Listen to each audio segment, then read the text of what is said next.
Didn't see you there.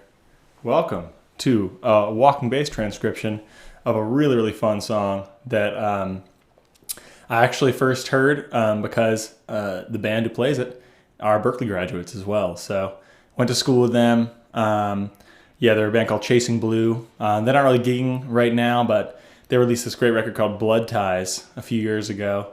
And this is like just one of the best honky-tonk songs I feel like I've heard, honestly. Mike Reese is the front man of the band. He's singing lead.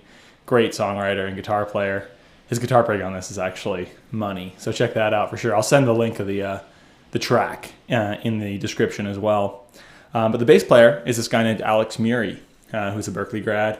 And I've had the pleasure of hanging with him a little bit.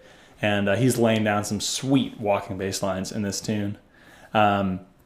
I'll play the whole thing in a bit. That was just kind of half the transcription. Decided to go through the first form, essentially. It's kind of like an AABA form.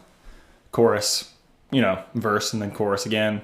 Then kind of stopping at the fiddle solo, because I feel like that's plenty for everyone to work on and for us to talk about. So first thing I want to talk about before I play through this whole thing is the different methodology for breaking down walking bass lines.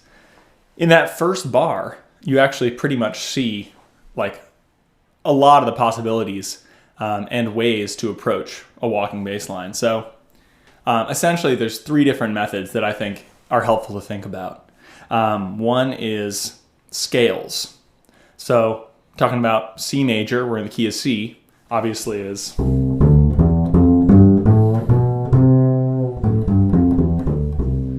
But even utilizing that flat 7 note to go to the 4 chord is part of that scalar approach. Check that out. That's that first bar of walking bass using that B flat, A, G, F. So that's the scalar approach, whether it's or, going from 1 to 4. Both of those utilize notes in the scale. Obviously, the B flat isn't technically in the scale, but it's kind of part of that style of bass line. So, scale, kind of walking in steps. Then you have your arpeggio. And obviously, this ties into our last exercise video talking about the walking arpeggios. So, pretty much all major chords in this song. So, we're going to hear a lot of 6 chords. Second bar and third bar sound like this.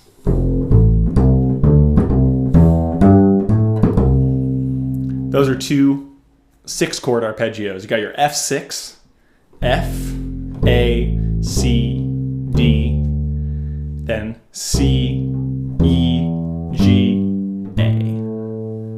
So you're hearing those 6 chords used in real time in this tune. So you got your scale, you got your arpeggio, 6 or 7 on a minor chord. And then chromatic is the last one. And the way I kind of define the chromatic approach is there should be 2 or more consecutive half steps. So what does that mean? That means that you're not just playing a half step from one note to the next, because that does show up in the scalar approach, obviously, but there's actually 2 back-to-back half steps.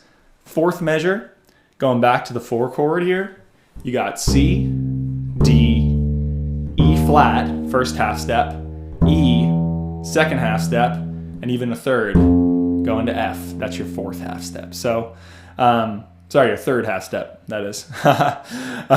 Point being though, you got a bunch of half steps in a row, therefore it's the chromatic approach. And obviously, what's that chromatic note in that? The non-chord tone and the non-scale tone, E flat, right? In C major, we got C, D, E, F. Adding that E flat makes it chromatic. There's that kind of jazzy sound that works so well in a walking bass context. So, to review, scalar, arpeggio, and then chromatic. Those are the first 4 bars of this transcription have all 3 approaches. which is very convenient. I was not expecting it to be that easy all in a row, but there it is. So yeah, like when you're playing this, and whether you're going to learn it by the video, slowing that down, or checking out the notation, kind of make a note of which one's which. Even write it on the score, or write it down on a piece of paper. Like, oh yeah, bar 18, scalar, etc. That's not necessarily what it is, but just as an example. So yeah, make a note of each bar, and also think about different ways to approach the chords. Moving from one to the other. Maybe you can figure out a different way that you might like better. So that's the way that the kind of the foundation of this is broken down. Yeah, a couple more things to touch before I play through it all. The verse, I actually didn't play it yet, but the verse has some really cool shortened notes where Alex kind of repeats the root and the fifth. So it's almost like a root fifth bass line, but it's multiple in a row. It kind of sounds like this.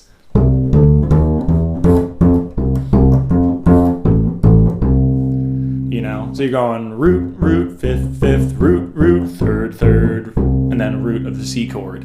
So another kind of way to play a walking bass line, pretty rare, but it's in there. So you can it's almost like you're playing a normal root fifth bass line, 2-feel, right? Doom, doom, doom, doom, doom, doom, gong, gong, gong, gong, gong, gong. Just repeating both of those notes and shortening them a bit, kind of tightens up the sound. It's really effective in this spot in the transcription. You'll hear it when I play through the whole thing. And then the other thing is ghost notes all over the place here. Ghost notes really propel a walking bass line and make it groove. Because you're hearing all that swung 8th note kind of thing,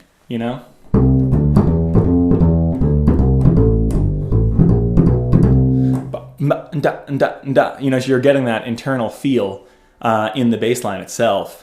I have a version without ghost notes that you can check out as well, and I'll play through that at the end. Kind of a good way to start approaching this if you just want to think about the structure of each measure without the ghost notes. Definitely a good thing to look into. The ghost notes may be a bit challenging for some of you who aren't familiar with them. There's a lot going on. I tried to get it as clear as I could. So yeah, that being said, just keep it in mind. Don't jump right to the ghost note version if you just want to think about the actual quarter notes and the structure of the walking line. So that all being said, let me play through this whole thing. You heard the first half already in the intro. Let me give it to you again and go through the verse and that chorus.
This thing just swings, such a well-written song.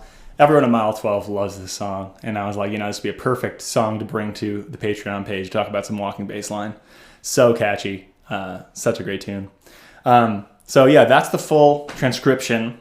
Again, feel free to slow that video down and work, with that if you don't have the notation or would prefer to learn it by ear. And yeah, let me just quickly play the one without the ghost notes as well, to give everyone a taste of that. A great place to start if you want to just focus on the quarter notes. Yeah, and you're going to hear, though, it's going to lose some of that rhythmic drive.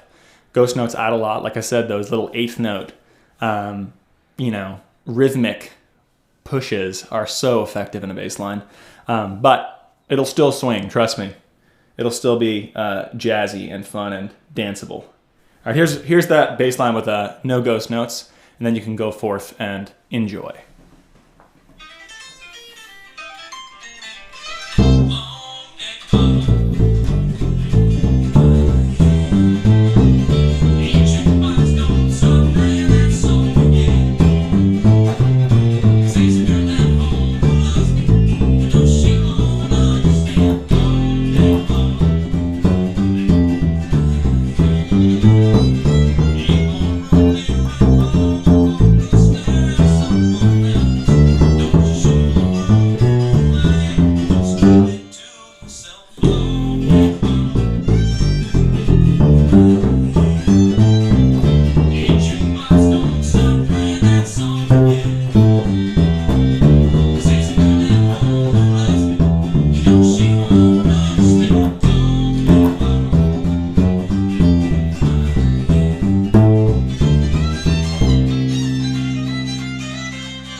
So have fun with this, y'all.